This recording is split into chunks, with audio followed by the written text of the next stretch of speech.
la semaine. Bah, écoute, on va commencer par toi, David. C'est quoi ton top de la semaine?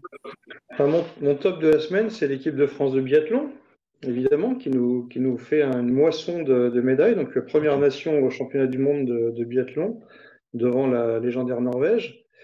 Et en particulier, je voulais revenir sur une petite affaire rocambolesque. C'est que les filles ont vécu une affaire que tout le monde n'a pas forcément suivie dans le grand public, qui est l'affaire Julia Simon. Vous êtes au courant de cette affaire, l'affaire de la carte bleue? Eh oui, c'est ça.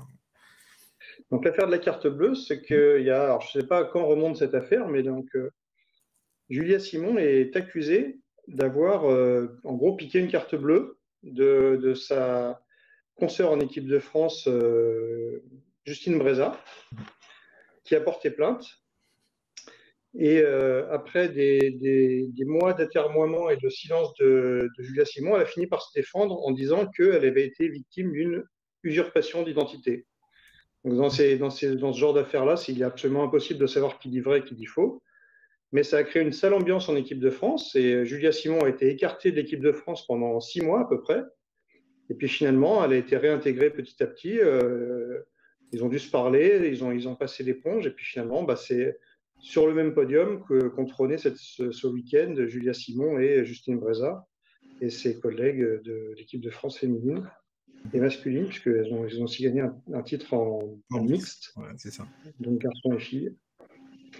Donc Totalement. voilà pour la petite histoire. Donc, on ne sait pas exactement ce qui s'est passé dans cette affaire de carte bleue, mais en tout cas, on sait que Julia Simon, qui est numéro 1 mondial, qui est la meilleure biathlète depuis 2 saisons au monde, a réussi à retrouver la plénitude de ses moyens, à surpasser cette sale histoire et à triompher et à faire triompher l'équipe de France. Exactement. Et côté masculin, et tu parlais, c'était évidemment les Norvégiens qui ont fait le quintuplé, si je ne me trompe pas. Donc, voilà, qui ont bien dominé devant voilà, l'équipe de France avec un masculine un peu plus de mal, mais voilà, on peut compter sur les féminines pour la moisson de médailles.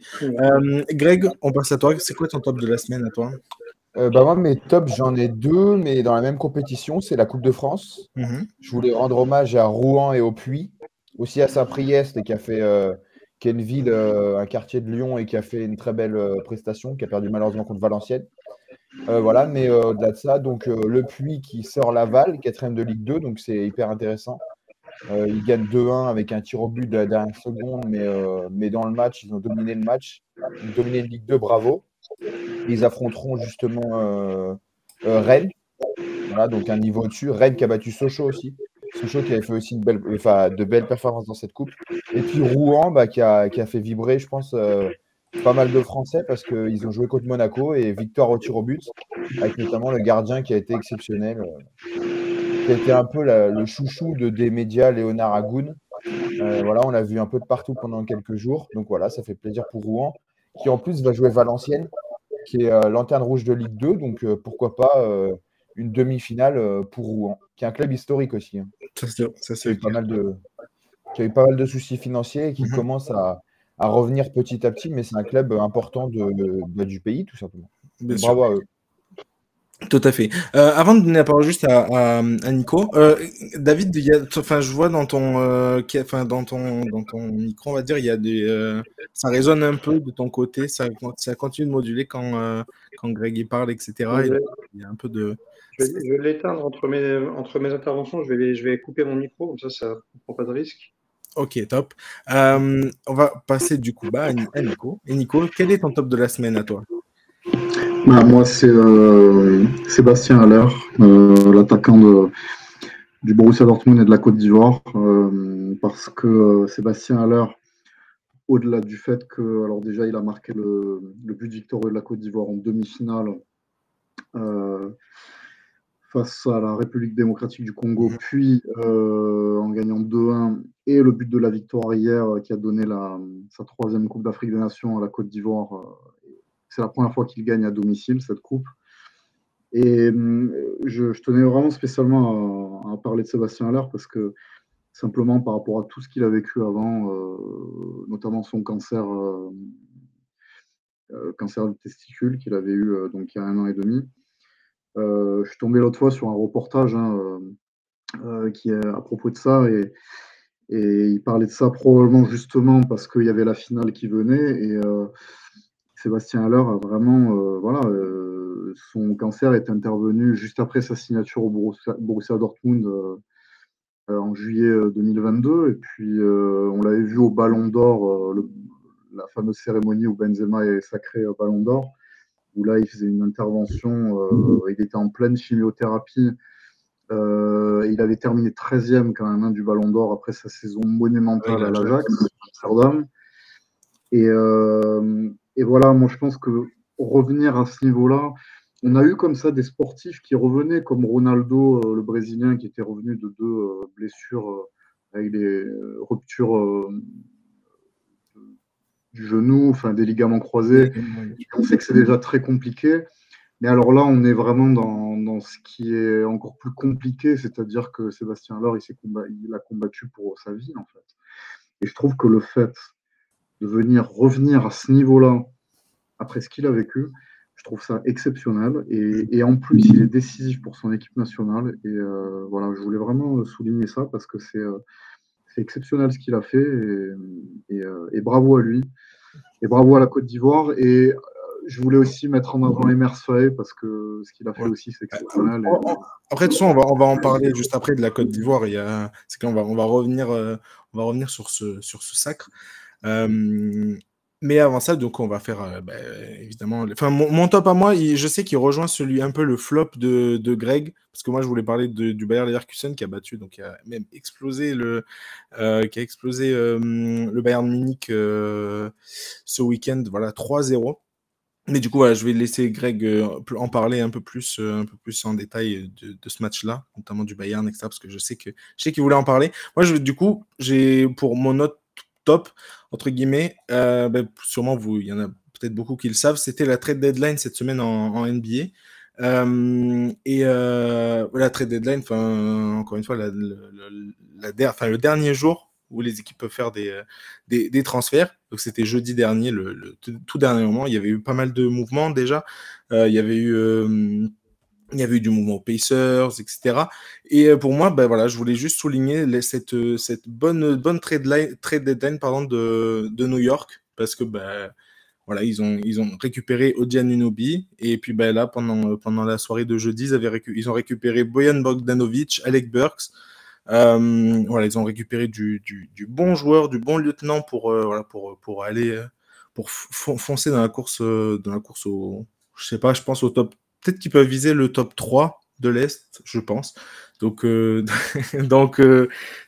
mais sincèrement, je pense qu'ils ont fait du bon boulot, et on s'est longtemps foutu de la gueule de New York quand même pour des mouvements voilà, que tout le monde espérait, des grosses superstars. Tout le monde a envoyé Kevin Durant, LeBron James pendant des années. Tout le monde les envoyait à New York. C'était la petite punchline à chaque fois.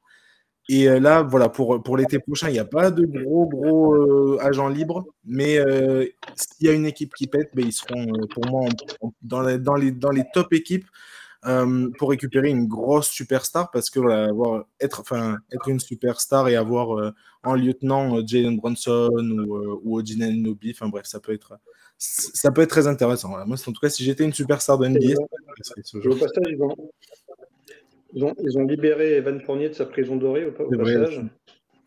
Exact. C'est vrai à noter. Du coup, il rebondit. Qui a Détroit maintenant. C'est ça, il rebondit aux Pistons. On verra s'ils vont le garder ou pas. En tout cas, des dernières déclarations du coach, je crois que c'est Monty Williams, le coach de Pistons, qui n'a pas l'air de vouloir le faire jouer beaucoup non plus. Donc on verra bien. On verra bien. Quand tu t'appelles les Pistons, il faut quand même faire la fine bouche pour ne pas faire jouer Evan Fournier quand tu as un effectif aussi pauvre. Je pense qu'il voudra. Non, mais c'est ça, mais je pense que c'est plus parce que c'est le. Comment dire, ils veulent, du coup, Détroit, développer les jeunes, et voilà, et sur les postes d'Evan, il y a Kate Cunningham et Jaden Ivey, voilà, qui prennent bien du temps de jeu comme il faut. D'ailleurs, ce temps de jeu qui a été fatal à Killian Hayes, l'autre français, du coup, qui a été coupé. Voilà, tout simplement coupé des Pistons. Donc, voilà. Pour l'instant, il n'est plus en NBA, donc on verra quel avenir pour le jeune meneur.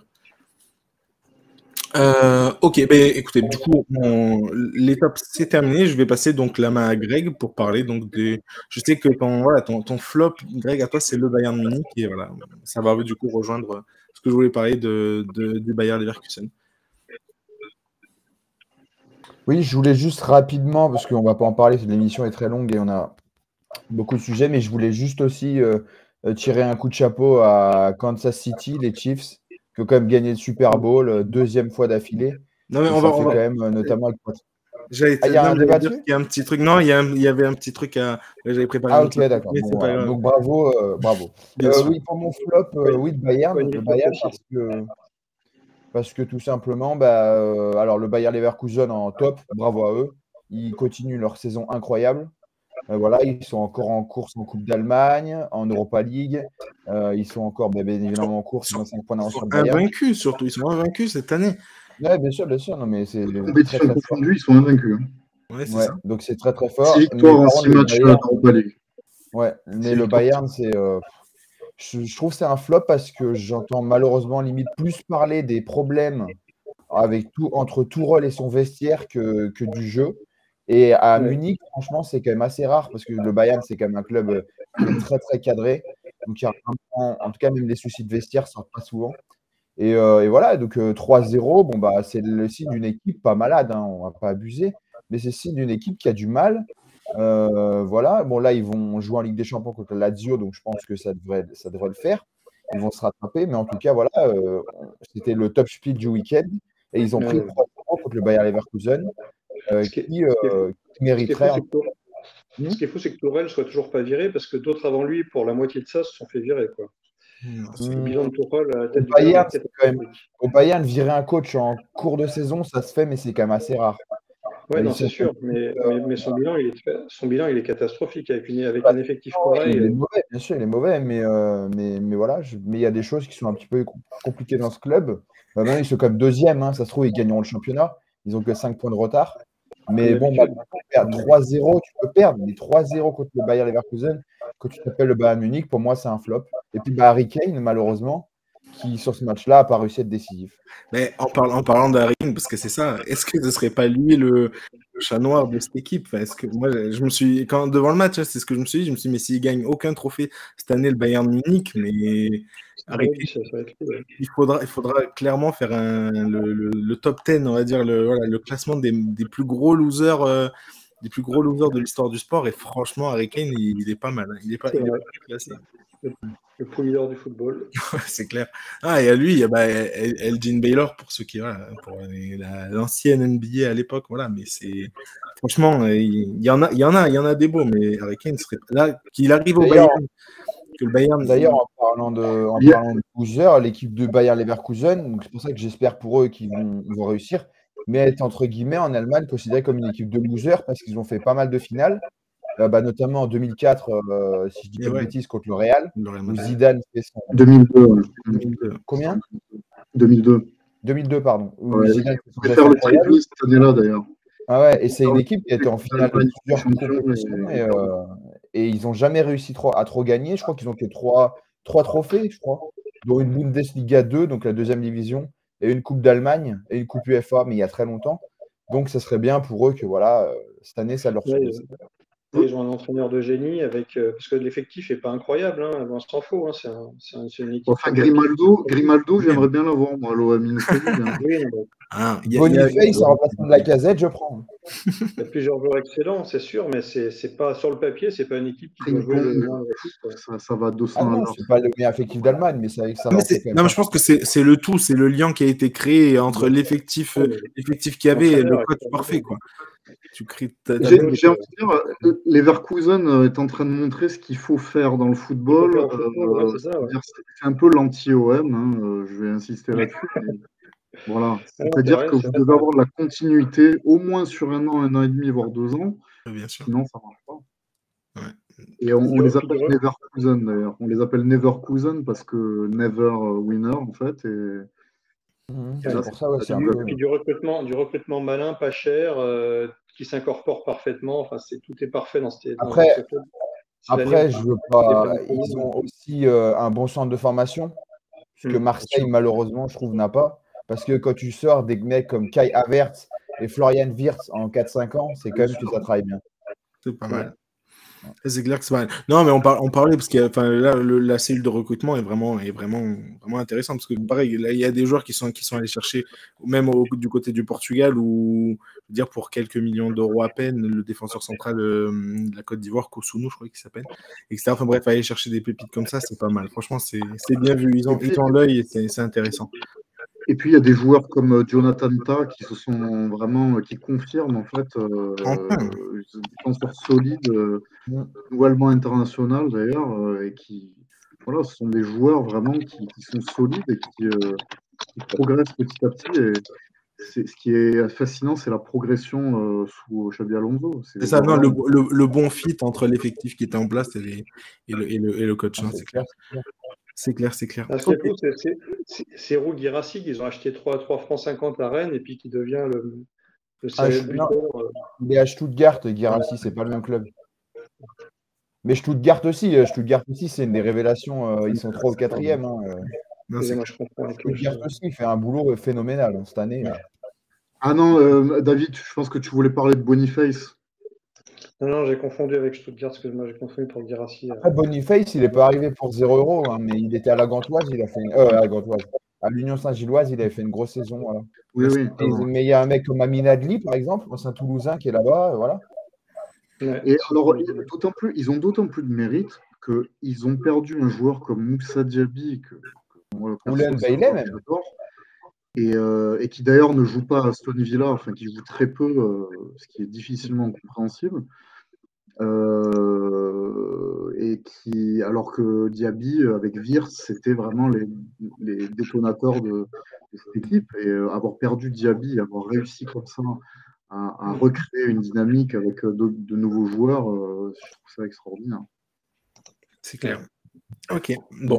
Et il y avait même eu pas mal de rumeurs en fin de mercato comme quoi ils étaient sur Désiré Doué aussi. Oui, avec le Borussia Dortmund, c'était les deux clairement qui étaient dessus, c'est clair. C'était des rumeurs, mais en tout cas, c'est encore, voilà, on a vu moi, je l'ai vu de près quand il a mis le but contre Lyon. On sait très bien que le gamin, il a vraiment beaucoup de potentiel, quoi. Et pareil, on n'a pas cité, mais un des joueurs aussi très très intéressants de cette équipe-là, c'est Chaka. Le joueur qui sont allés prendre à Arsenal. Oui, joueur d'expérience, oui. C'est ça. Hein. Tu vois, quand on parlait de recrutement malin, c'est pile, encore une fois, c'est pile poil ce qu'il leur fallait à ce poste-là et tout. Non, franchement, c'est très intéressant. Bref. En tout cas, ils ont 5 points d'avance là au classement. Greg l'a très bien dit. Et ils sont bien partis pour être champions, peut-être. En tout cas, on verra bien ça en fin d'année. On va passer à David. Écoute, David, c'est quoi ton top de la semaine à toi? Alors, le top, donc j'ai dit, c'était les. Ton flop, pardon. Désolé. Passe au flop. Ouais. Donc, comme on a beaucoup parlé du Bayern Leverkusen, c'était mon top à moi. Du coup, on était rebasculé sur du top alors qu'on était en train de taper les flops. Exactement. Mais moi, mon flop, vous allez le trouver très, très tiré par les cheveux, mais j'avais envie de parler du turnover de Luis Enrique. Alors, c'est d'autant plus paradoxal que c'est un turnover qui a été plutôt loué notamment par les commentateurs de Prime Video ou par certains commentateurs. Et moi, j'ai envie de le condamner, ce turnover. Je le trouve très mauvais. Okay. Parce que donc cette semaine, il y a le match capital, 8e de finale aller de la Ligue des Champions contre la Real Sociedad. Et donc, une grande équipe se doit de bien gérer son effectif et de procéder à du turnover en prévision des grandes échéances. Et là, je trouve que Luis Enrique n'a pas forcément brillé par son sens du turnover au cours des semaines écoulées. Donc, sur le dernier match, certes, Kylian Mbappé a été laissé au repos parce qu'il avait pris un coup en Coupe de France contre Brest. Mais j'ai envie de dire que c'était presque une mise au repos forcée de la part de Luis Enrique, qui l'aurait fait jouer s'il n'avait pas pris de coup contre Brest. Et Hakimi a été un peu laissé au repos, lui qui revient de la CAN, mais il est rentré en cours de jeu. Bon, je trouve que l'effectif arrive peut-être un poil fatigué pour ce match décisif de Ligue des Champions. Et que quand tu as un effectif aussi pléthorique que celui du PSG, tu pourrais faire un peu plus tourner. Voilà le petit flop que j'avais envie de mettre en avant pour nous emmener doucettement sur les débats par rapport à la Ligue des Champions qui s'approche à grands pas. Voilà, j'ai trouvé le turnover de Luis Enrique pas terrible. En plus, je vais rajouter un petit détail technique, c'est que moi, j'avais envie de voir beaucoup plus la doublette Kolo Muani, Gonzalo Ramos en attaque. Et du coup, on les voit très, très peu, quoi, quasiment jamais. Ou alors, on les voit à des postes qui ne sont pas les leurs. J'ai vu à un moment donné, je crois que c'était en Coupe de France, Gonzalo Ramos qui rentre à gauche. C'est pas du tout son poste. Et parce qu'il fait du poste pour poste, il remplace du poste pour poste Barcola. Je trouve que ça n'a pas trop de sens. Je trouve que c'était l'occasion ou jamais, là, cette période avant la Ligue des Champions, de tester un peu la doublette Kolo Muani, Gonzalo Ramos dans un système un peu différent. Et ça n'a pas été fait. Il a donné des minutes à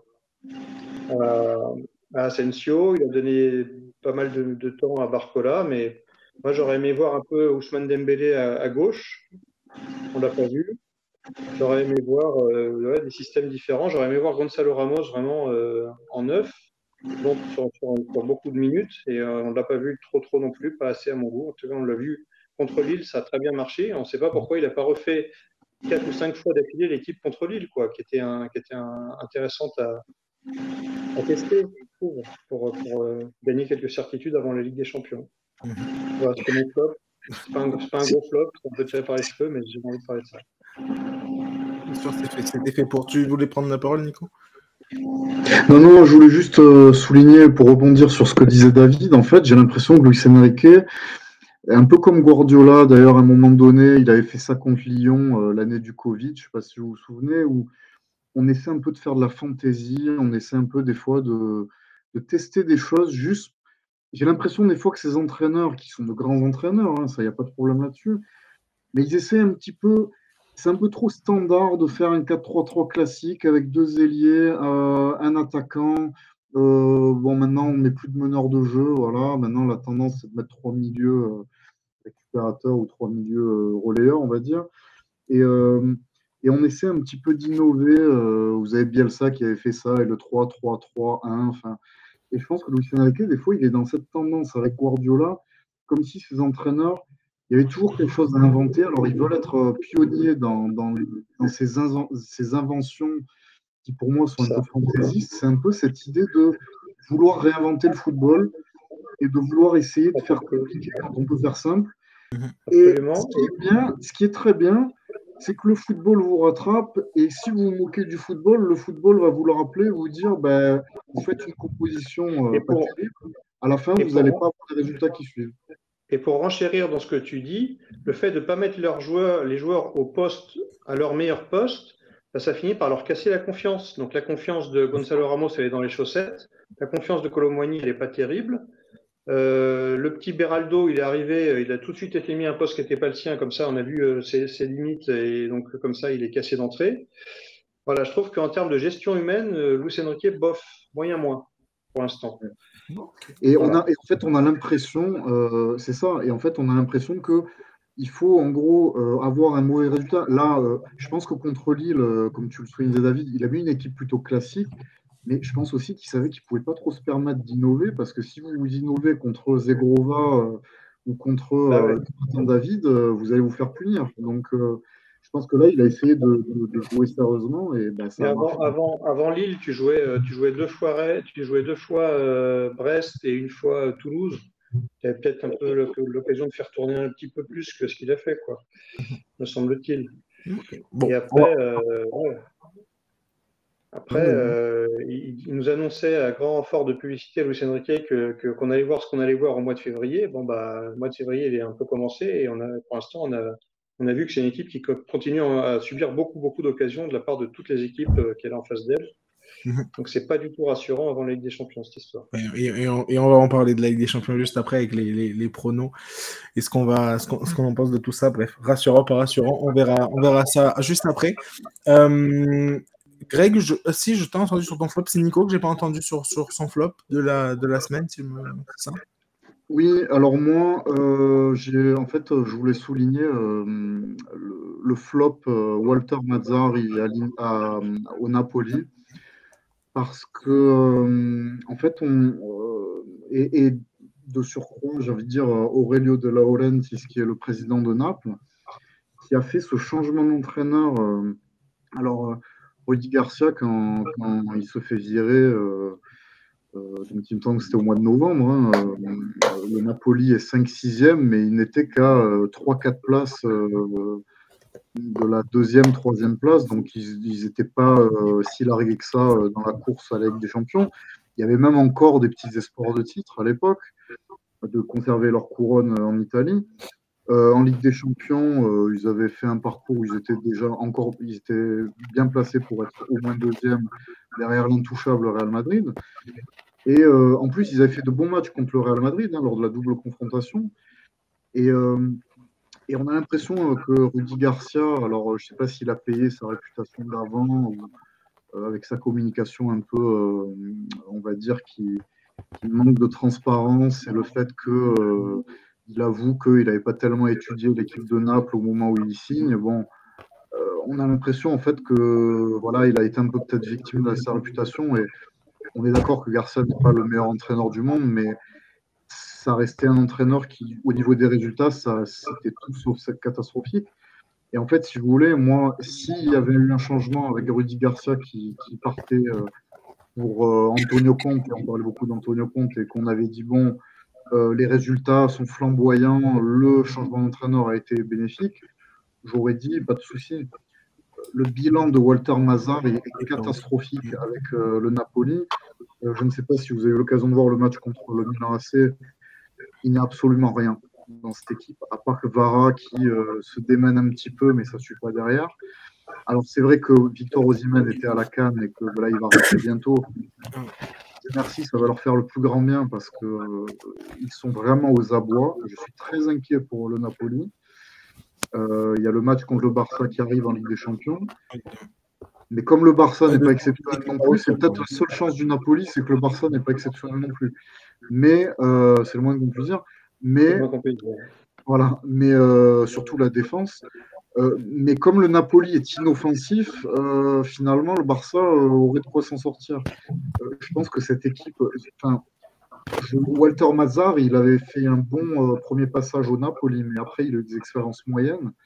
Et je pense que je suis très sceptique quant à ce choix de faire appel à lui en tant qu'entre guillemets pompier de service. En tout cas, d'ailleurs, je ne le vois pas continuer au-delà de cette saison parce que, encore une fois, le jeu du Napoli est absolument catastrophique. Je me place d'une perspective par rapport à ce qu'ils ont fait l'année dernière qui était exceptionnel. Mais cette année, je trouve que ils ne se sont presque pas créé d'occasion contre le Milan AC.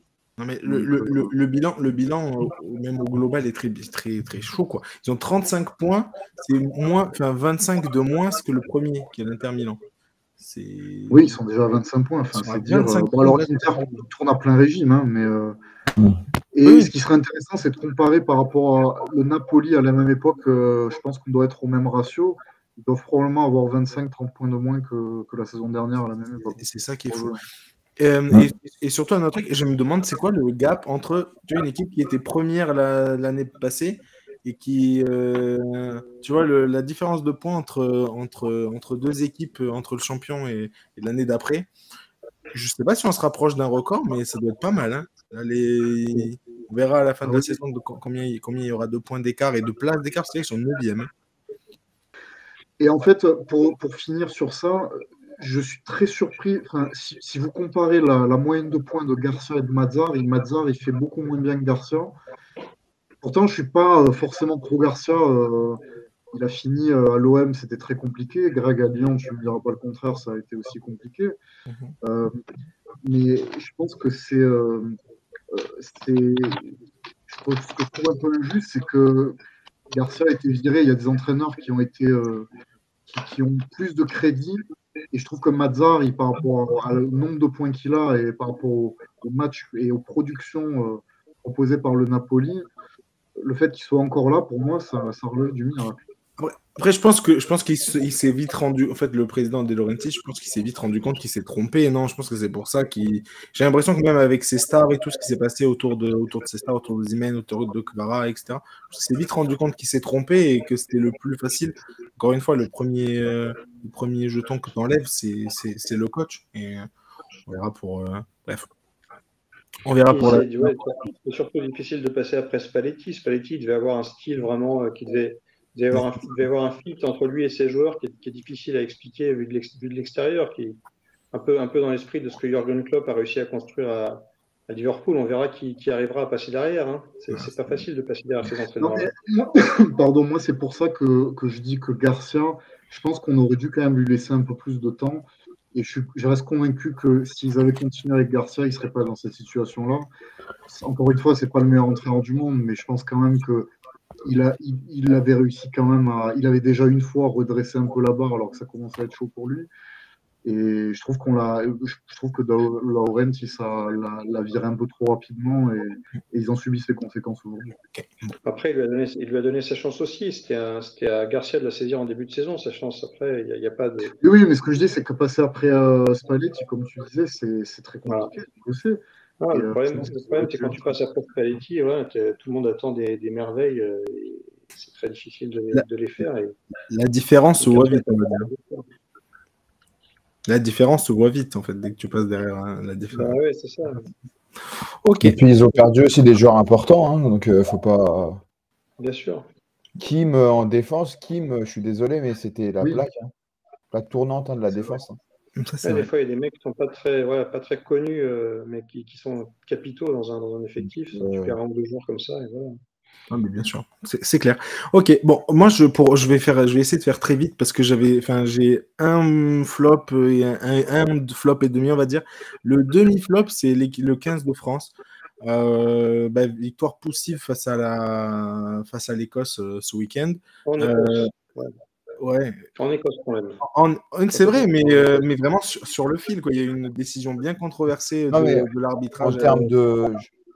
Je suis d'accord avec Ruben. En termes résultats, oui, bravo. En termes de jeu, mais on sent que, et même Galtier l'a dit à la fin, il a dit l'essentiel, entre guillemets, il l'a pas dit comme ça, mais ça voulait dire ça, c'était de gagner parce qu'il l'a dit à demi-mot, son équipe, j'ai l'impression que depuis la Coupe du Monde, elle a pris un coup. Bon, déjà, il n'y avait pas Dupont, il n'y avait pas Ntamak, on est d'accord, mais son équipe a vraiment pris un coup sur la tête depuis la Coupe du Monde. Sûr. Et on a du mal à reconnaître. C'est vrai que le niveau il est quand même assez faible. C'est d'autant plus méritoire d'arracher une victoire en Écosse, dans la boue écossaise, avec la tête retournée, avec ce qu'ils ont à surmonter mentalement. Face à une Écosse quand même très faible. Hein. Faut pas non plus mais moi c'est pour ça. Vraie grosse équipe, on revient jamais, hein, parce qu'ils doivent nous tuer. Et c'est comme hier Montpellier-Lyon rapidement. Montpellier doit tuer Lyon bien avant. Bon bah voilà, on revient, on gagne le match, tant mieux. Mais l'Écosse, c'était quand même pas non plus. Moi, c'est l'impression que j'ai eu, et puis comme tu l'as très bien dit, Greg, je veux dire, enfin voilà, c'est une fessée que l'équipe de France a pris contre l'Irlande dans presque tous les compartiments. Ouais, mais l'Irlande, c'est une équipe extraordinaire. Ah non, mais bien sûr.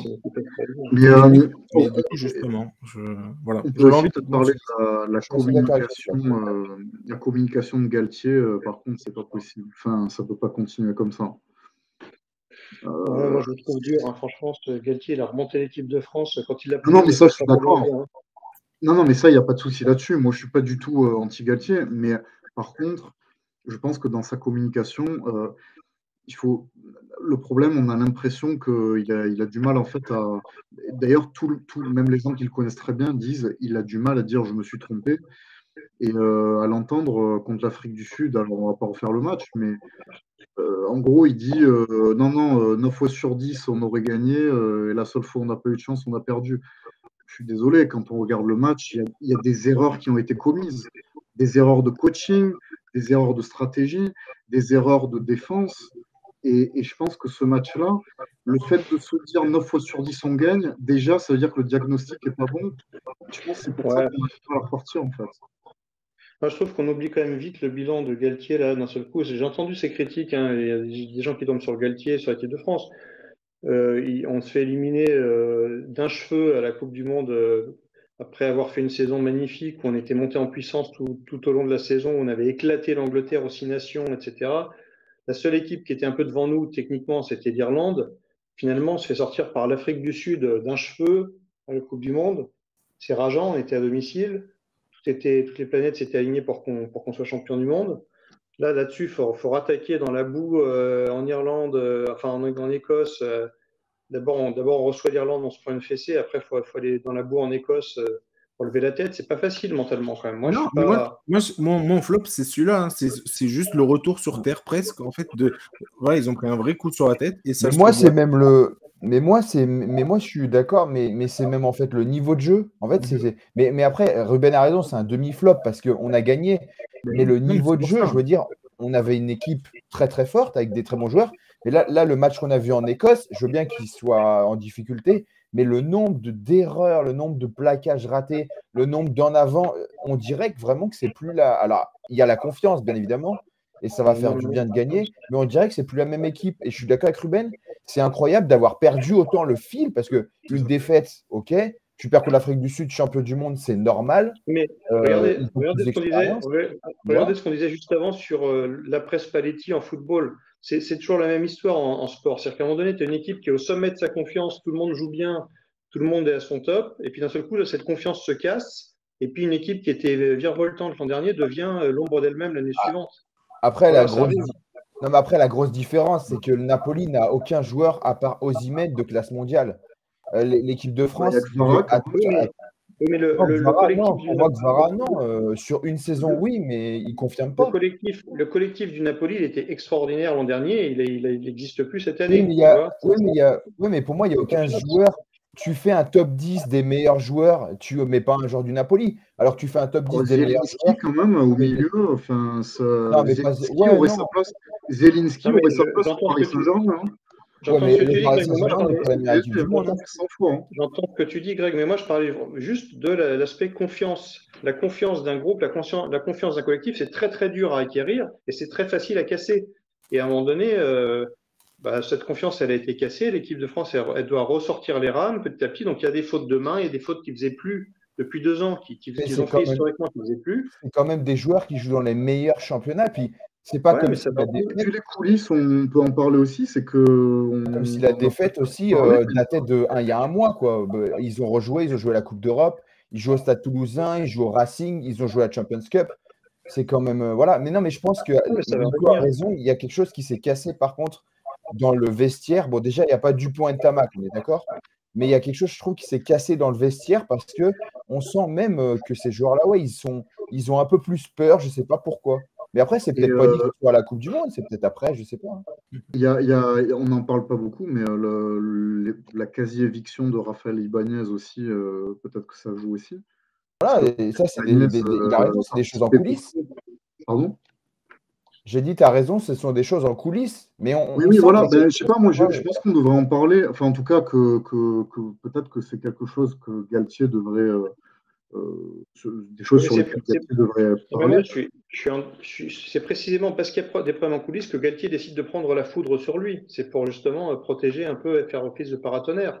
Donc on peut pas on peut pas à la fois lui tomber dessus parce qu'il fait mal jouer son équipe, et en même temps lui Après, reprocher Non, mais de. j'espère moi, juste je que veux pas Galtier, tomber parce que dessus. Hein. je suis en train de voir Galtier s'enfoncer dans une espèce de Rudy Garcia, entre guillemets, c'est-à-dire dans une espèce de communication qui n'est pas du tout transparente, où en fait on essaye justement de protéger les joueurs. Ça, c'est très bien de protéger les joueurs, mais à un moment donné, essayer vraiment de faire un diagnostic profond, et c'est ça qui nous permettra peut-être dans 4 ans d'être champion du monde. Et c'est pas en faisant du Rudy Garcia, entre guillemets, qu'on y arrivera. Et j'ai l'impression qu'il va dans cette Non, mais direction. d'accord. Mais Ouais. Et si on, pas, non, si pas on que se ça fait battre devienne par l'Italie, Vincent si on se fait Collet. battre par l'Italie, on commencera à m'inquiéter. Mais là, pour l'instant. Faut faire attention à que ça devienne pas. Là, tu faisais la comparaison avec Rudy Garcia. Je suis plus à la comparaison avec Vincent Collet. Franchement, attention à que ça devienne pas Vincent Collet en basket. C'est moi. Bref. Ouais. Bon, de toute façon, les entraîneurs qui sont trop sur deux, ça finit C'est mal. ça. Ça, on connaît toujours la chanson, mais je pense pas qu'on en soit à ce stade. Je pense pas non plus. Ça, pour le coup, je pense pas non plus. Moi, je voulais juste, voilà, c'était juste un demi-flop, parce que c'était même pas vraiment mon vrai flop. C'est un Oui, parce qu'ils demi-flop ont parce que gagné au j'ai été final. déçu. Après, J'ai été déçu de ce que j'ai vu, surtout. Enfin, en fait, c'est le match contre l'Irlande plus que celui contre l'Écosse, même si, voilà. Mais c'est, voilà, arrivé après la Coupe du Monde, je me suis dit, bon, pourquoi pas repartir sur un nouveau, voilà, comment dire, un nouveau cycle, etc. Et non, ça a été dur, quoi. Une vraie gifle. Et après, voilà, contre l'Écosse, je pensais une meilleure réaction, et non. Et donc, voilà. C'est encore une fois, demi-flop. On verra comment ira Gironde, du coup, contre l'Italie. Je sais plus, c'est le 25, je crois. Dans 2 semaines, quelque chose comme ça. Voilà, mon vrai flop, et encore une fois là, je vais y revenir, mon vrai flop, je vais essayer de faire très très vite. Mon vrai flop, c'est l'annonce du carton bleu. Je sais pas, voilà, forcément, vous l'avez, je pense, la plupart vu passer. Donc, d'après le Télégraphe, il y aurait des tests bientôt donc, autour d'un carton bleu, d'un nouveau carton dans le football. Ça se rapprocherait un peu justement de ce qu'il y a au rugby, etc. Donc, 10 minutes d'exclusion voilà, quand un joueur prend un carton, ce fameux carton bleu. Et bon, bah, moi, j'aime pas. J'aime pas l'idée. De mon côté, c'est non. C'est un immense non. Encore une fois, c'est mon avis, mais j'aime pas du tout. Et j'ai vraiment cette impression que la plupart des gens qui bossent dans ces instances-là, coucou Arsène Wenger notamment, je sais pas ce qu'ils ont, mais ils ont un truc contre le foot. Hein, j'ai l'impression qu'ils ont vraiment un truc contre le football. Moi, j'aime pas du tout. J'y vois vraiment que des effets négatifs. Déjà, ça complexifie énormément le travail d'un arbitre, pour moi, et des débats qu'on a par la suite. C'est-à-dire, qu'est-ce qui différencie? Parce que j'ai lu un carton bleu, donc c'est une faute d'anti-jeu, se montrer trop véhément, enfin trop agressif envers voilà, une réaction trop exagérée envers l'arbitre. Comment? Un carton jaune, quoi. Voilà, exactement. Une réaction trop forte envers l'arbitre, ou alors une faute pour casser une contre-attaque. C'est un carton jaune. Et du coup, qu'est-ce qui mérite un carton jaune plutôt qu'un carton bleu? Et du coup, les équipes qui vont sentir le nombre de buts qu'on va voir pendant que les équipes jouent à 10 et que derrière, ça va être le truc facile des coachs de se dire ah ben non, c'était un carton jaune, pourquoi c'est un carton bleu? Pourquoi là on est à 10? Pourquoi eux ils n'ont pas été à 10? Non, c'est quelqu'un qui a déjà eu un carton jaune et qui récupère un carton bleu, du coup il a un carton orange, c'est pas le. Non, mais moi je vous trouve, moi je suis pas du tout d'accord parce que sincèrement, je trouve que c'est pas bête. Après, forcément, ça n'est pas en activité, donc on connaît pas les règles, mais je suis désolé, il y a des trucs qui sont pas normaux. Quand quelqu'un simule pendant 10 ans, je suis désolé, là, prendre un carton bleu, pour moi, ce serait logique. Il faut arrêter de simuler. Dans ces cas-là, il y a plein de choses. Moi, je trouve que c'est pas bête. Tu mets un jaune. Et voilà. Hein, mais tu donnes un jaune. Tu mets un jaune. Si ça simule, tu mets un jaune. Si c'est trop véhément, tu perds 5 minutes, voilà. Et puis, de son côté, c'est la même chose. Et puis, toute l'équipe fait pareil. Ça arrive dans tous les matchs, tous les week-ends, et il n'y a jamais de carton excessif qui est sorti. Moi, j'ai une solution simple. Il faut arrêter le chrono comme au rugby. Voilà. Ça, je suis totalement d'accord. J'allais revenir à un truc. Ça se négocie. Mais moi, je trouve que le carton bleu, c'est pas. Il faut voir après, mais je trouve que je comprends ce que tu dis, Greg. Il y a un côté. On essaie en fait de chercher quelque chose pour améliorer l'ambiance, notamment pour les joueurs et les arbitres. Ça fait pas même que l'ambiance, même l'injustice, parce que des fois, il y a des arbitres qui vont sortir des rouges pour protestation. Ça tue une équipe ou vice-versa. Des fois, il y a des jaunes. On dit tout le temps, combien de fois on dit ah, c'est un jaune orangé? Là, si c'est un jaune orangé, c'est un bleu. Ok, bon, voilà. C'est un jaune bleu. Ça va être une façon, en fait, je pense que l'idée cachée, sous-jacente, c'est trouver une astuce pour qu'on voit plus de buts dans le football. Bon, dans ce cas-là, pour moi, la réforme principale, c'est surtout la réforme du hors-jeu, parce que ça fait des années qu'on en parle et on ne fait rien sur le hors-jeu. Alors, heureusement, avec la VAR, il n'y a plus de hors-jeu imaginaire, mais quand même. Bon, excusez-moi, mais le hors-jeu du pouce, pour moi, avantage à l'attaque. Voilà, puis qu'on favorise l'attaquant. Que le hors-jeu, on favorise systématiquement l'attaquant et non pas le défenseur. Ce serait ça pour voir des buts. Après, ça, ce serait. Mais moi, je pense pas que. Voilà. Moi, je pense que c'est surtout la pression aussi médiatique, parce que dans tous les sports, il y a quand même une évolution. Dans tous les sports co, au final, ça existe. Handball, ça existe. En volley, ça n'existe pas, mais bon, c'est normal. Mais dans tous les sports co, ça existe. Et je trouve que c'est pas. Après, il faut voir. C'est comme au début, la VAR, tout ça, les règles, il faut voir. Mais je trouve que c'est pas forcément bête. Et puis, ça va éviter certaines équipes à tout le temps. Moi, je suis pas d'accord avec ça du tout. Parce que justement, mon autre truc, je parlais justement de la facilité pour justifier, ou encore ça crée encore plus de débats et plus de ouin-ouin, entre guillemets, de la part des coachs autour de l'arbitrage. Donc, plus de pression sur l'arbitre, etc. Encore plus, j'ai l'impression. Et autre chose encore, je veux dire, le foot, c'est un des sports où c'est le plus facile de casser le jeu, de perdre du temps inutilement. Enfin voilà, je veux dire, bah, ça va être ça tout le temps. Dès qu'un joueur prend un carton bleu, ça va être les autres vont perdre encore plus de temps, enfin voilà, perdre encore plus de temps justement pour que ce temps-là, le temps des 10 minutes s'écoule et que le joueur puisse re-rentrer. On va arriver, enfin je veux dire, vous avez raison, il y a eu plein de réformes, plein de trucs mis en place pour qu'il y ait plus de temps de jeu, plus de temps de jeu utile. À la Coupe du Monde, on se rappelle, hein, des temps de jeu à rallonge, des 10-15 minutes de temps additionnel. Mais pour moi, ça, c'est j'ai aimé l'esprit, par contre. J'ai aimé cet état d'esprit de dire, bah, vous voulez perdre du temps, on va vous en mettre 15 derrière. Mais ça, je suis d'accord. Mais pour moi, c'est pour ça que je te parle. Genre, à la limite, réduisez le temps de jeu à 60 minutes, mais faites 60 vraies minutes. On arrête le chrono à chaque faute. On arrête mais même sans imaginer réduire le jeu, on fait 90 minutes et vous arrêtez le chrono. Ouais. Voilà. Et au moins, il n'y aura pas. Parce que souvenez-vous, pendant la Coupe du Monde au Qatar, il y avait des polémiques comme quoi, ah ouais, mais 13 minutes, c'est beaucoup, 14 minutes, ça paraît abusé. Et en fait, on dit que c'est abusé parce que c'est cumulé. Mais si on regarde le moment, non, bien sûr, je suis d'accord. Les temps morts qu'il y a dans le foot, rien que faire une touche, 10-15 secondes déjà. Voilà. Parce qu'il change de joueur. Ah non, finalement, c'est pas toi, c'est toi qui vas faire. Et moi, je rejoins Ruben sur son flop parce que ce carton bleu, je suis sûr que ça va être un pis-aller, ça va être un truc qui va être détourné de son esprit dès le départ. Je ne le sens pas du tout, ce truc-là. De toute façon, dès qu'un truc nouveau arrive, il est très vite détourné. Là, ça va être une occasion de ne plus jamais mettre de carton rouge. Ça va être des cartons bleus tout le temps. Aussi, exactement. Après, il faudra que les arbitres aient des règles bien définies. Mais bon, après, si ça peut éviter certaines actions, parce que des fois, je suis désolé, mais c'est honteux. Voilà. Il y a des choses qui sont. Et puis, des fois, on met des cartons rouges, c'est sévère. Et comme je dis, ça coupe l'action et l'équipe, ça la tue, quoi. Donc là, voilà. Après, ça ne veut pas dire qu'on ne mettra plus de carton rouge. Hein. Si l'autre, il fait un tac des deux pieds décollés, c'est carton rouge, il n'y a pas de souci.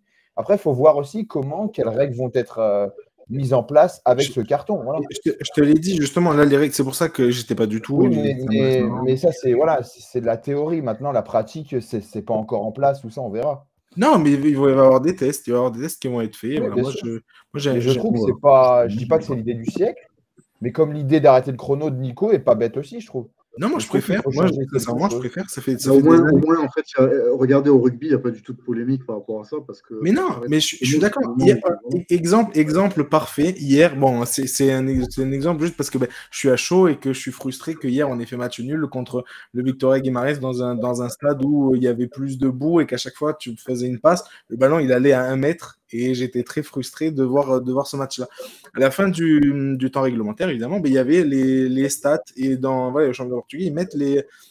Je sais pas si c'est comme ça partout, j'ai pas de souvenir comme ça de tête, mais je sais qu'ils mettent la stat du temps de jeu effectif, le vrai temps de jeu. Hier, il y a eu 46 minutes de temps de jeu effectif dans le match du Benfica. Sur 90 minutes et quelques. Sur 90 minutes, il y a eu 46 minutes de temps effectif.